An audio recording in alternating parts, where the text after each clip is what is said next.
એક બાપા એક લગ્નમાં ગયા ને તો ટેબલ ઉપર બેઠા એટલે પેલા સૂપ પીરસાય ને. હવે તો આ બધું એકચ્યુઅલી એમ અલગ અલગ ખરેખર હવે તો આ લગ્ન કેવા થાય હે. ઓહો એ રાજા વરરાજાએ કપડાં પહેર્યા હોય સાહેબ, જાણે સુબો બેઠો હોય એમ પાગ ને. રાજા મહારાજાઓ પાસે બગ્યું નોચ્યું એવું બગ્યું તો ભાડે મળે હે. અંગ્રેજો જે કપડાં પહેરતા એવા કપડાં તો આજ આપણા બેન્ડ વાજા વાળા પહેરે સાહેબ. આનાથી બીજું શું હોય સાહેબ? મિસ્ટર થોમસ ગોઠણ ગોઠણ સુધી બૂટ પહેરતા એટલે એ તો આપણા બેન્ડ વાજા વાળા પહેરે. હા ભલે બધા પરદેશના વખાણ કરે, તમારા બધાની કૃપાથી 22 દેશ જોયા મેં ભાઈ, પણ ભારત જેવો સમૃદ્ધ દેશ એકે નથી. ભલે અમેરિકા વિશ્વ સત્તા લઈને બેઠું પણ કેવી ગરીબ પ્રજા સાહેબ, પૂરા લુગડા નહીં એકેય માથે. મારા દીકરા પાણ કરે કે અમે એકચ્યુઅલી વિશ્વ સત્તા, કાંઈ વિશ્વ સત્તા લુગડા ના પહેરજો તમારી માવું. ખોટી વાત છે. ગરીબ પ્રજા. અમે ગયા ને, અમે લંડન ગયા તે આપણે કાક બાપુના દીકરા રામભાઈ કાક બહુ મોટા, એના દીકરા બાપભાઈ. બાપભાઈ પહેલી વાર આવ્યા લંડન, તો બસ એ જોયા જ કર્યા. મને કે ભાઈ હાવ ગરીબ પ્રજા બિચારા, અંગ ઢાંકવા મને કે લુગડું નથી. મેં કીધું રૂમમાં આવી આવો, રૂમમાં આવી આવો. એ વડીલાને મારે શોખ વટે બીજી ન કરાય. મેં એ જ કીધું બરાબર છે. મેં કીધું ભાઈ અમે ગરીબ પ્રજા છે, અમારે એમ કે પરદેશમાં આવ્યા તો કેવું હશે. મને કે આપણે ભલે ભાઈ ખાવા જો, મને કે એવું તો એ કે ઘર નથી કે બેનું દીકરીઓ એટલા ટુકડા કપડાં પહેરવાની ફેર ન હોય. આપણી માવું ભલે ઘરમાં મને કે એક રોટલો ન હોય પણ બજારમાં નીકળે તો પગની પાની ન દેખાતી હોય. મને કે હા એટલા રૂપિયાવાળા તો સહી જ તે. હું કહું સવાલ જ નથી, હકીકત સાહેબ. અને અમે પરદેશમાંથી આવીએ ત્યારે પત્રકારો પૂછે કે કોઈ પ્રશ્ન પૂછે કે તમને પરદેશમાં ભારતમાં શું ફેર લાગે, ત્યારે સાહેબ અમે સાચી ઠોકીને કહીએ કે આખા વિશ્વમાં આટો મારી લ્યો પણ મારા ભારતની માં જેવી માં તમને વિશ્વમાં જોવા ન મળે. ભલા મને સારે જહાં પે અચ્છા હિન્દુસ્તાન હમારા. અને ખરેખર આ દેશમાં ભગવાન છે, 100% ભગવાન છે. તમે અમેરિકા જઈને આવો અને સીધા એરપોર્ટ થી રોડે ચડો અને જેવા આપણે આમાં કાવા આવે, તમને નથી લાગતું કે ભગવાન હોય તો જ ઘેરે આવીએ એમ? નકર આ હરીફાઈમાં ઘેરે આવીએ કોણ ક્યાલી ઘૂમતી નીકળે નક્કી જ નહીં. રોંગ સાઈડમાં આવતો હોય તોય આપણે કે એક કોઈ રાખ ને ભાળતો નથી, પણ તું રોંગમાં હાલ છે. તો એ કે તમે રોંગ તો અમે રોંગ. ખરેખર એક જણાનો એક્સિડન્ટનો કેસ હાલતો હતો.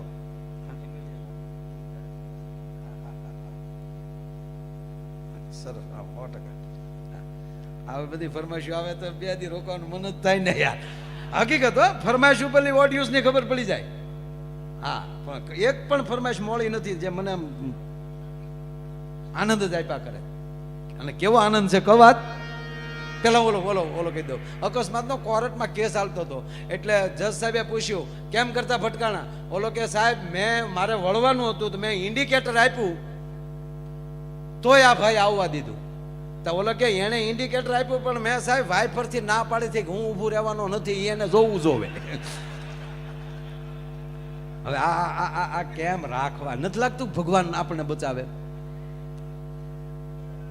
જેટલા ખટરા આપણે મોટા ખટરા જેટલા આપણે હામાં મળે ને એના 2 વ્હીલમાં તો હવા હોય જ નહીં. એની આંખે પકડ કરે. અત્યારે સમય આવી ગયો છે આ સેલ્ફીનો. ગમે ત્યાં હોય ગયું મોઢું કરીને બેઠા હશો ને તોય માણસ ફોટો પાડીને 5 ને મોકલશે કે આ જુઓ કેમ બેઠા. એટલે પલે પલ મોજમાં બેસજો નગર ખુલ્લા પડી જાવ. હા, 24 કલાક મોજમાં. મેં એક જગ્યાએ કીધું ને 24 કલાક મોજમાં. મને કે હું એ ક્યારે? હા, મોજથી તમે હુતા હોવ ને સાહેબ, તમે નીંદર એવી લેતા હોવ અને 5 જણા ગમે એવું કામ હોય ને તમને જગાડવા આવ્યા હોય ને પણ એવા મસ્તીથી હુતા હોવ ને તો જગાડવાની ઈચ્છા ન થાય. ભલે હુતા પણ અમુક તો હુતા હોય ને તો આખો હોલ ગંજવતા હોય. આપણને એમ થાય કે આબુ માલિક ખટારો સડતો પાછો પીડ્યો હમણાં. હા, થાક હોય નાક બોલે, સવાલ નથી, પણ કે હાવ આમ ખરેખર આપણે એમ થાય કે આ હું તો જો કે આપણા ભાગમાં ક્યારે એવા આવ્યા નથી. હા, મિત્રો હોય બધા હારે જાતા હોય તો લગભગ એવો કોઈ મિત્ર એવો નથી કે આ રૂમમાં આપણે હારે બેઠા હોતા હોય ને એને નાખવાનો, લગભગ નથી એવો ભાગમાં આવ્યો. બોલો, અને એવો ભાગમાં આવ્યો હોય તો હું ખરેખર એને બોલાવી નાકમાં 2 ટીપાય પાડી દઉં. આપણે માથામાં તેલ હોય ને એમાં ખાસ કરીને જેના નાખોરા બોલતા હોય ને એને ગીર ગાયનું ઘી રાતે હુતી વખતે સેજ હહેકું ગરમ કરીને, એટલે બહુ ગરમ નહીં હો, સોયત્રા કાઢ નાખે એવું નહીં, ખરેખર કહું સાહેબ, ગીર ગાયના ઘીના 2 નાખોરામાં 2 ટીપા પાડી દેવાના અને 2 ટીપા 2 કાનમાં પાડી દેવાના. જિંદગીમાં એનું માથું નહીં દુખે અને આમ જો ઓક્સિજન અટકશે જ નહીં. મૂળ તો પૂરું ઓક્સિજન ઉપર ન જતું હોય બીજા માળે, ઘણાને બીજા માળ ખાલી હોય ત્યાં શું ઓક્સિજન જાય, ઓક્સિજન ભોઠું પડીને હેઠું વયો આવે. પણ આ ગીર ગાય નું હા કઈ હું કઈ બોલું નથી કરતો, પણ નાખોરા બોલતા નથી ખાસ. બટા તારા બાપાના બહુ બોલે. અમારા મુકાના બાપા એક દી ગાડીમાં પાછલી સીટે ઉડાવ્યા હતા. આપણે મને તેમ છું કારું ટાયર નીકળી ગયું કા ઘરે રાટી નહીં નીકળ. ત્યાં મૂકો બોલ્યો મારા બાપા હુતા છે. બસ મોજથી વાતી છે, મોજથી જીવ. પોતપોતાના ફરજનો ધર્મ સમજીને મારે શું કરવું જોવે અને મારે કઈ રીતે રહેવું જોવે. જે માણસ પોતાની ફરજને ધર્મ સ્વીકારી લે તો બીજો ધર્મને એને જરૂર નથી. ફરજ એ જ ધર્મ. મારી ફરજ તમારે સામે અત્યારે પ્રોગ્રામ દેવાયો, મારે તમને આનંદ કરાવે, મારો એટલું. પછી હું એમ કહું કે આજે એકચ્યુઅલી મને મજા નથી, ગજે શાંતિ રાખજો, તો ઘેરે રહેવાય માયાભાઈ. અને તબલાની ફરજ છે, એ તબલા વગાડે. હું તો બધાને આને કહું, અમારા તબલસી નહીં કહું કે આ ઝાકીર હુસેન તબલું જ વગાડે છે ભાઈ. તો એનું નામ કેમ? એમાં કયું એવું તત્વ પડ્યું દુનિયા એની પાછળ ગાંડી થઈ? તબલા જ વગાડે છે. એના માટે કોઈ સ્પેશિયલ કંપની નથી, ફેક્ટરી એની તબલાની નોખી નથી. આપણે જાલી તબલા લઈ ન્યાલી જ લઈ જઈ. પણ સાહેબ એવડો મોટો કલાકાર હોવા છતાં એનું તબલું બનતું હોય ત્યારે અહીંયા ઉપર ઉભો હોય કે નહીં હું કહું એમ બનાવો. એનામાં રસ છે ને. અને જીવનમાં જ્યાં સુધી રસ નહીં હોય ત્યાં સુધી જીવન વ્યર્થ છે, અને જ્યાં સુધી રસ હશે તો દુનિયા તમારી પાછળ હશે. કેરીમાં રસ છે ત્યાં સુધી આપણે એને સાચવીએ છીએ, પણ જેવો રસ કાઢી લઈ પછી ગોઠલાને સાલુને કોઈ રાખતું નથી. એટલે માટે જીવન રસમય રાખો. આપણા વડાપ્રધાન છે ને બધા કેવું પરદેશમાં જાય તો ડ્રમે વગાડી લે, બધું આવડે. બોલો, હા, એમાં સંપૂર્ણ ગુણ હોવા જોવે. બધું પાકું કરીને પછી શરૂ કર્યું. હા, મારે નામ નથી દેવું, ઘણા વર્ષ થઈ ગયા. અમે એક વન મંત્રીના ઘરે બેઠેલા બેન, તે ઓલા બિચારા આરએફઓ સાહેબ એને બદલી કરવાની હતી. તે એને કીધું કે મારે ફલાણા જંગલમાં બદલી કરવી. ફોરેસ્ટર સાહેબ મંત્રી હતા ને એ બોલ્યા કે તમારે પોલીસ વાળાને ત્યાં કેમ બદલી કરવી? ત્યાં પોલીસ વાળા નથી, હું આરએફઓ છું. ત્યાં કે લુગડા તો પોલીસ જેવા પહેર્યા. હવે આરએફઓ એને સમજાવતા હતા. પછી કે સાહેબ પોલીસને બ્લુ અને લાલ પટ્ટી હોય, અમારે લીલી અને લાલ પટ્ટી હોય. તો કે ઠીક, તમે લીલી પટ્ટી વાળા છો એમ ને? હું કામ આખા દેશને હેરાન કરો સાહેબ. અને અત્યારે તમે જોવો ને સાહેબ, તો એક પણ ધારાસભ્ય કે એક પણ મંત્રી એવા નથી કે દરેક વિષયમાં નિપુણ ન હોય. જે વિષયનું ભાષણમાં તમે બોલવા ઉભા કર્યા છો તો એક વિષય ભંગ નહીં થાય. કોઈનું વક્તવ્ય આજ જીતુભાઈ બોલતા હતા, તમે જોયું છે, કોઈ વિષય ભંગ થાય જ નહીં. પહેલી જ માણસને વિષયની ખબર હોવી જોઈએ. હવે કોકના લગ્નમાં ગયા હોય ન્યા દાડાની વાતો કરાય. કોકનો દીકરો પણ તો આપણે એમ કે ફલાણા ભાઈ જીવ્યા હોત તો સારું હતું, એ જાનમાં આવત હોય. આપણે અહીંયા ગીત ગાને સાહેબ. અને કોકને બાળવા ગયા હોય શમશાને, ન્યા લગ્ન ગીત ગવાય. વીર મારો જગમગ મારે અડો હાકો. છોકરો ફેરા ફરતો હોય, નગર ભગવાનનું નામ તો સારું છે, પણ દીકરો ફેરા ફરતો હોય ને આપણે માંડવામાં બેઠા બેઠા એમ કહેવાય રામ બોલો ભાઈ રામ. કન્યા મારી લેવાતી હતી, તું તો નીકળે ક્યાંનો છો? નહીં, વિષય ભંગ ન થવું. નહીતર હમણાં એક 80 વર્ષના ડોશીમાં કોર્ટમાં ગયા, 80 વર્ષના, અને વકીલ રાખ્યો અને કોર્ટમાં મૂક્યું કેસ. જજ સાહેબ આમ જો કેસ વાંચીને કીધું કોણ કોણ છે? કે આ માળી. માળી કેટલા વર્ષ થયા? તાતે શું કામ છે? જેટલા વર્ષ થાય એટલા વર્ષ. હવના ધંધા હવ કરો ને. માણાની વેશમાં ઉંમર પૂછતો શરમાતા નથી કે માં હું એમ નથી કેતો તમારા કેટલા વર્ષ? તાકે 80. તાકે 80 વર્ષ છૂટા છેડા મારે લેવા છે, તે મારે છૂટા છેડા લેવા. તારો દાદા મને નહીં જામે, નહીં જામે ને નહીં જામે. કે પણ 80 કાઢી નાખ્યા ને હજી નહીં નથી મારે એની ભેગું રહેવું. ના પાડીને મને છૂટા છેડાનો કેસ કરી દે. કે પણ મારી પણ હવાગણ નથી થવાનું. મેં તારા દાદાની સહી લઈ લીધી છે, એને ખબર વગી નહીં. એ નાના ભેગા રહેશે, હું મોટા ભેગી રહી, પણ મારે એની ભેગું નથી રહેવું. કે પણ માં તમને તકલીફ શું છે? તકલીફ બીજી કાંઈ નથી.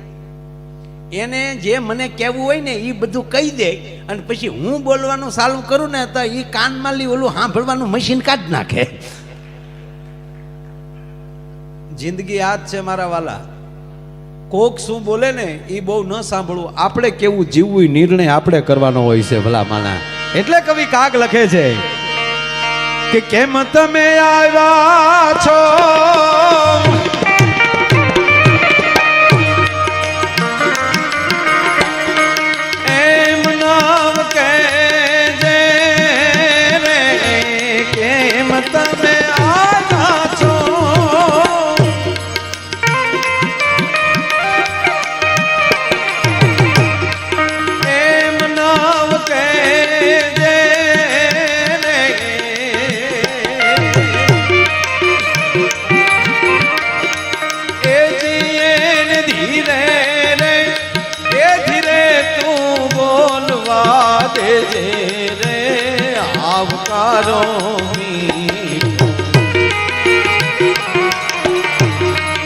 આપ દે રે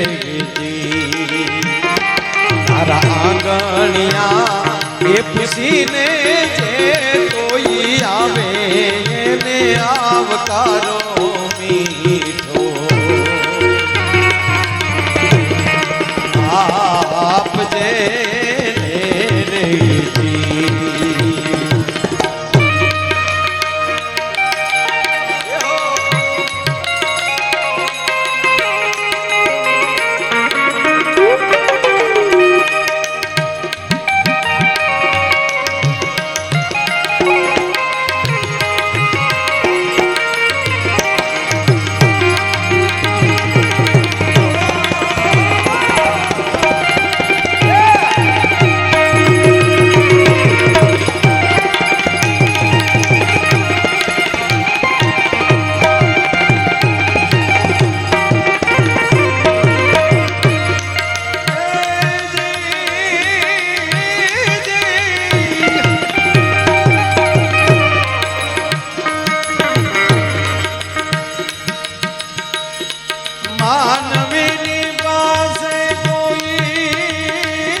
પાતરે તર છોડો એના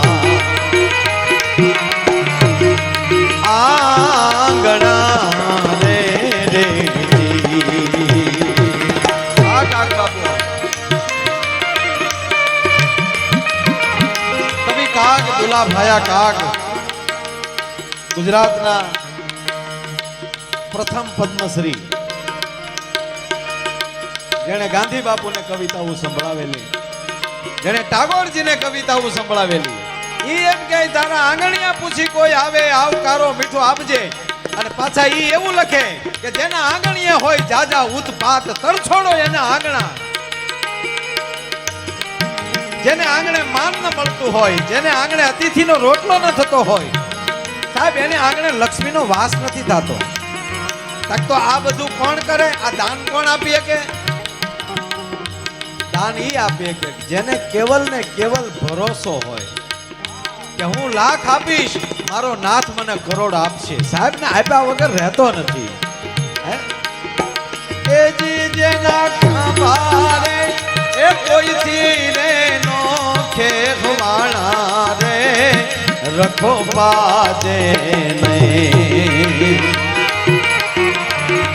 રામ ના રે રે જી અરે રે રખો બાજે નહીં રામ ના રે રે જી અરે રે રખો બાજે નહીં રામ ના રે રે જી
આવકારો મીઠો આપજે રે રે જી અરે આવકારો મીઠો આપજે. હાસ્યની ઘણી બધી વાતો છે, ખૂબ વાતો કરવી, પણ એક પ્રસંગ યાદ આવો એટલે કહું કે માનવીની પાસે કોઈ માનવી ન આવે તારા દિવસો પૂછી દુખિયા આવે. અને એક આનંદ મને ઈ છે,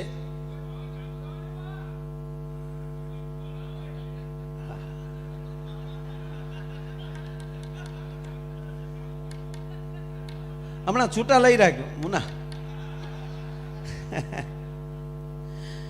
અને ખરેખર આ બાળકો પાસે રૂપિયા બેન આ બાળકો પાસે રૂપિયા નાખતા શીખવાડે ને મને બહુ ગમે. નહીતર બાલ મંદિરમાં કે સ્કૂલમાં ભણવા ગયો હોય, આરે નાનું એવું નાસ્તાનું બોક્સ લેતો ગયો હોય અને ઈ બોક્સ એમાંથી નાસ્તો એના મિત્રને આપે અને ઈ એની મમ્મી જોઈ જાય અને કાન વિશાળ બે નાખે કે કોકને આપે છો, ઈ મોટો થઈને કોઈ દી દાતાર ન થઈ શકે સાહેબ. એને આ ઉંમરે ટેવ પાડે દેતા. હમણાં જ મારે અમારા વિસ્તારમાં રાજસ્થાનના બે પતિ પત્ની જૈન લોકો મને કે માયાભાઈ હું કોઈ વસ્તુમાં મને મળ્યા અને ગ્રામ્ય મારે સ્કૂલ છે એટલે એ બાજુ આવ્યા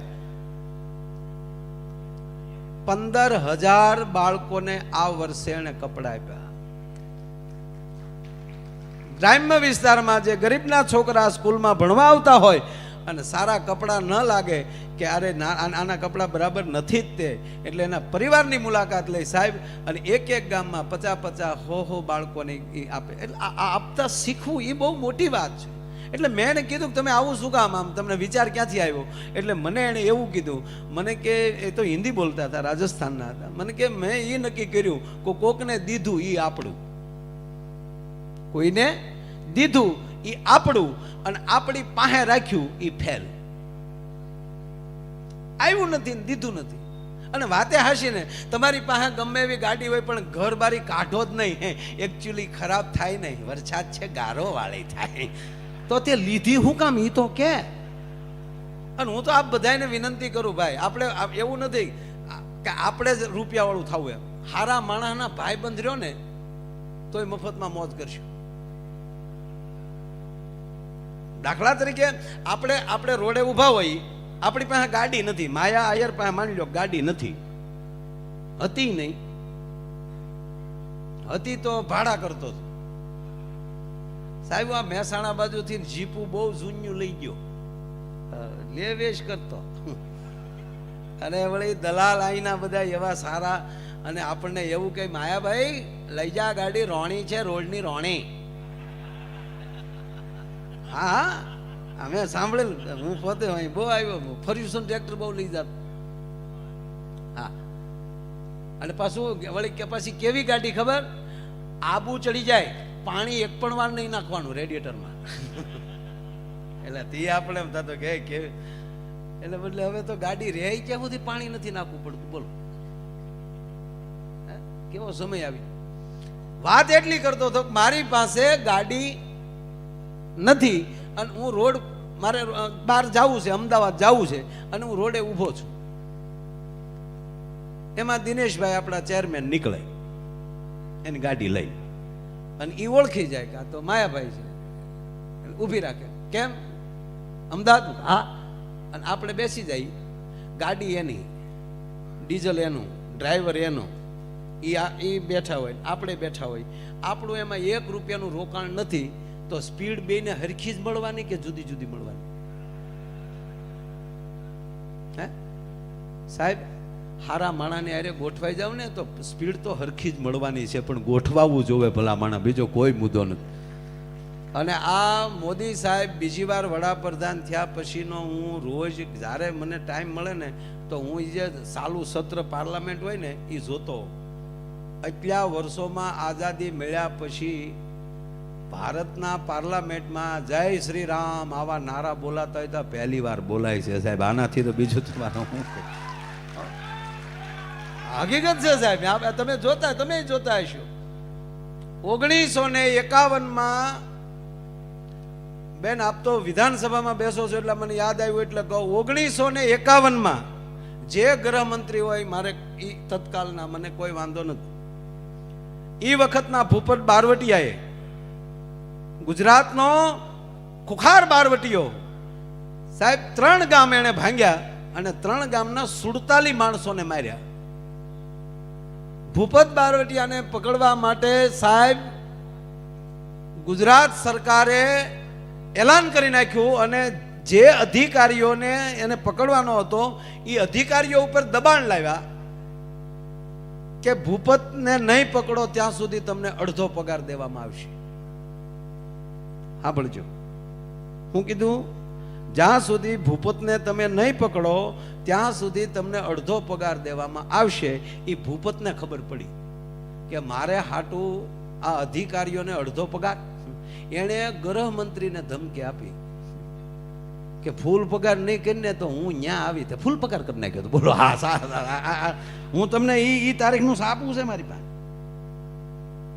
કોઈને વાંચવું હોય તો કહેજો, કાલ મળજો. એટલે કહેવાનો મતલબ મારો કે એ જે પોતાની જે ખુમારીથી જીવવું ને સાહેબ એ અઘરું છે. અને આજ આડો પાડોના દેશ બધાય મોદી સાહેબ આમું જોઈને બેઠા છે. હું તો આડો પાડોના દેશના વડાપ્રધાનોને અથવા તો એના નાગરિકોને કહું છું કે તમે એક વાર રામાયણ અમારું વાંચી લો. આપણા જેટલા પાડોશી દેશ છે ને એને રામાયણ વાંચી લેવાય.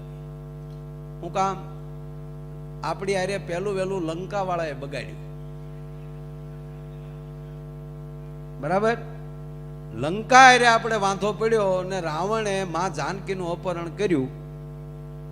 ભગવાન રામ ત્યારે વનમાં હતા. એક પણ માણસની મદદ ભગવાને નથી લીધી. એકલા રીસ ને વાંદરા લઈને ગયા હતા. હું કામ ગયા એવું હું કામ કર્યું? એડે ખબર હતી કે પછી હજારો વર્ષ પછી આ ભારત આઝાદ થાહે, દેશના ભાગલા પડશે, પાડોશી દેશ વાયડાઈ કરશે, ત્યારે એને રામાયણ અંબાવી દેવાનું. પેલા વાંચી લો કે રાવણ જેવો હતો તો ખાલી ભારતના રીસ ને વાંદરા ગયા ને તોય ગોબો ઉપાડીને વહી આવ્યા. તો ખાલી ભારતના વાનર ઊભા થાય ને રાવણ જેવાને પાડી દેતા હોય તો જેથી ભારતના નર ઊભા થાય ત્યારે બીજાની શું પરિસ્થિતિ થાય સાહેબ? આ રામે ઈ હાટું આ બધું રામ કર્યું સાહેબ. ને આપણા રાજાઓ આ ગીત ઉપર નીકળ્યું, માનવીની પાસે કોઈ માનવી ના આવે પણ તારા દિવસો પૂછી દુખી આવે, આવકારો મીઠો આપજે. દાદા જસદણના આલા ખાચર, જસદણના આલા ખાચર દરબાર થોડા ગામના રાજા હતા. જાજુ રજવાડું નહોતું એનું. સાબી દી ઉગે, હવાપોર દી થાય ત્યાં સુધીમાં એના રાજમાં જેટલા માણસો આવે એને ખોબે ખોબે રાણી સિક્કો આપવાનો. અને એક દી એના કામદારે અડધીક રાતને ટાણે દરબારની મુલાકાત લઈ છે. બાપુ થોડુંક અંગત કામ છે, બોલો ને કામદાર. કે બાપુ કામ તો ઈ છે કે હવે થોડીક દાતારી ઓછી કરી નાખો. 5 આપતા હોય એને 2 આપો. કેમ? કે બાપુ તિજોરી મળી જ ખાલી થવા, રાતના ખર્ચ પૂરા નથી પડતા. એવું? હા. અને બીજું બાપુ ઈ કહું, ઈ તો ગોળ હોય ને ત્યાં માખ્યો આવે. ઈ ગોળ હોય ત્યાં માખ્યો આવે. ઈ શબ્દ જ્યાં પૂરો થયો, એક દિવસ જવા દીધો ને બીજે દિવસે એમ કહેવાય કે અડધીક રાતને ટાણે ઈ જ સમયે કામદારને બોલાવ્યા. કામદાર હાજર થયા. બાપુ બોલાવવાનું કારણ કે તમે મને કાલે કઈક સલાહ દેતા હતા ને કે બાપુ હું તમને શું સલાહ આપું, હું તો આપનો નોકર છું, પણ મારી ફરજ છે, મારે તમારું ધ્યાન દોરવું જોઈએ. એટલે મેં આપને કીધું ના, તમે મને બીજું કાંઈક કીધું. બીજું એ કીધું બાપુ ગોળ હોય ને માખ્યો આવે. કે હા, ગોળ હોય ને માખ્યો આવે એવું કીધું ને. કે હા.